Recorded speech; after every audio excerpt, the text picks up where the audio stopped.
over Europe, the lights come on as the sun goes down. And in a moment, the darkness turns into light again as a result of the electric power that we all forget about, except when it lets us down. Yet, it drives our trains. It lights our cinema and TV screens. It hatches our chicks. It drives the factory. It helps in the home.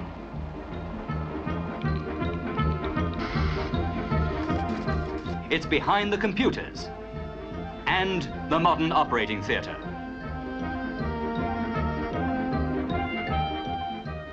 The world of electrical power is less than 100 years old, during which time it has advanced from very small beginnings to the great hydroelectric stations of today.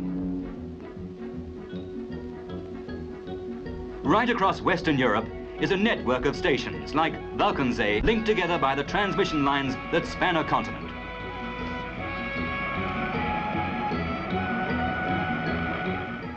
On the continent, or in Britain, it's the same story when winter comes. The demand for power goes up, and bitter weather creates crisis. The power cut.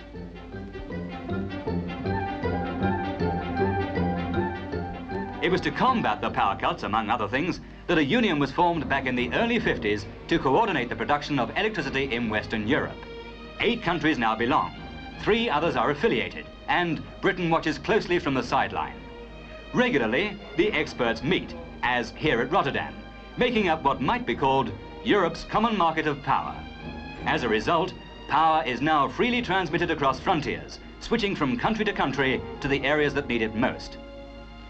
Any time it wants to, a member country can import power in case of need, and can export any surplus without customs duty. Power exchange is arranged just by lifting a phone. It's as simple as that. In this way, a sudden breakdown in Italy is met by Western Germany, feeding across the border enough power to run a town.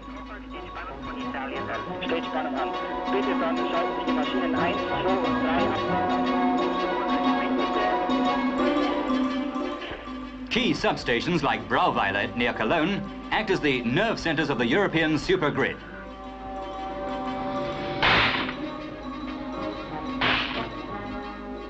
Huge diagrams show vast areas of the network. In places like this, the experts can estimate how much power is wanted, decide which generating stations can best provide it, and can pour power, as it were, into a country or area that is short. These are the junctions or master switchboards of a continent.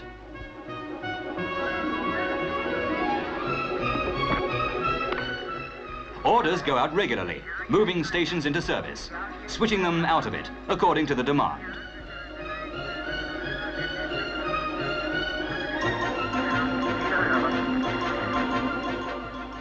Suddenly, the bus bars, the railway points of the grid, are switched, so that one flow of power is withdrawn to be replaced by a supply from somewhere else.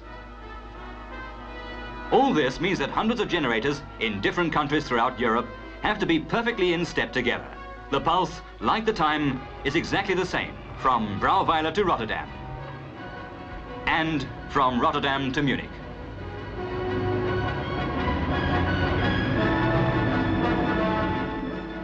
Power is produced in different ways. The cheapest is hydroelectric, on which the Alpine countries of Switzerland, Italy and Austria mainly depend. It has its risks. Severe weather can freeze the reservoirs. Summer drought can drain them down.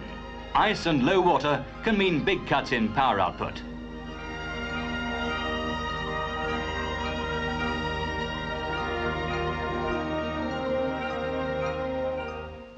The Kappren station is one of the largest in the Austrian Alps. It has its problems in winter, but thanks to Europe's power union, it can now draw surplus current from Germany and use it every night to pump water back into the upper reservoirs. In the spring, it'll have a surplus, which its neighbors can use while they overhaul their steam-driven stations. All over the world, these places look much the same, whether fired by coal, by oil, or by nuclear energy. The steam-driven turbo generator is the chief producer of electrical power. At Frimmersdorf, again near Cologne, is one of Europe's largest generating stations. Built up stage by stage since the war, it has an output that could look after the power needs of 10 cities every one of them the size of Leicester. Frimmersdorf is driven by fuel that comes from the local brown coal deposits.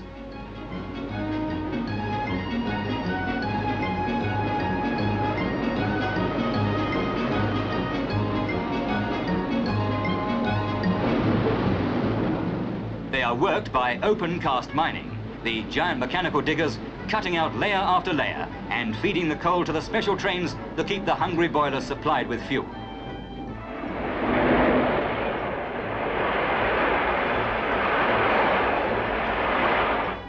Britain has its own link with this vast network. At Lydd, near Dungeness, an underwater cable crosses near to Boulogne and the power system of France, and through her, the rest of the European Union is connected to our own national grid. Through this coupling, Britain supplies France with power when she needs it. In turn, France helps us.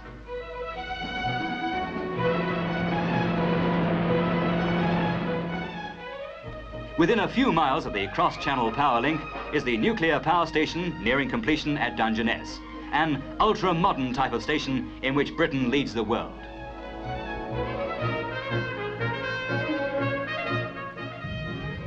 In France, the force of the sea itself is being used to produce electricity. At St. Malo, French engineers are building a tidal power station with a dam that will enable them to use the rise and fall of the tide to turn the turbines.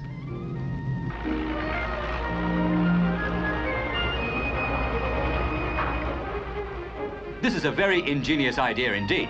As the dam across the river is completed, it will house 24 turbines, whose blades will adjust to the movement of the tidal water. King Canute never thought of anything half as good.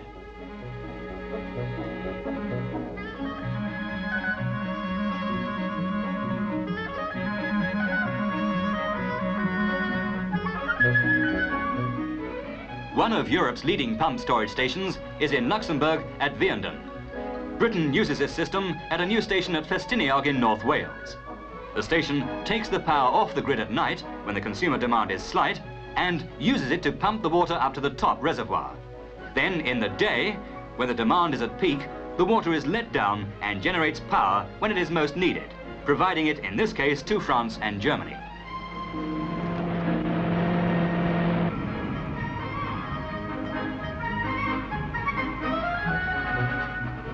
All the while, the European Power Union is busy on research to help bind the network ever more closely together.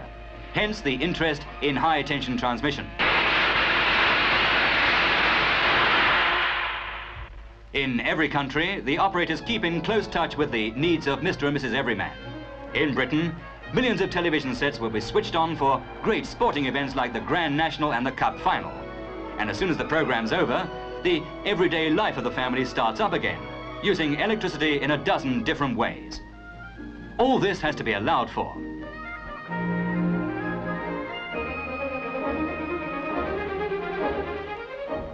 We are using more electricity every day. In about 8 years, we shall need twice as much. So in that time, the continent and Britain will have to build as much generating capacity as they've built since the whole thing began over 80 years ago. It's a gigantic problem. It affects every family in every country. The standard of living of people everywhere depends on our ability to get together and solve it.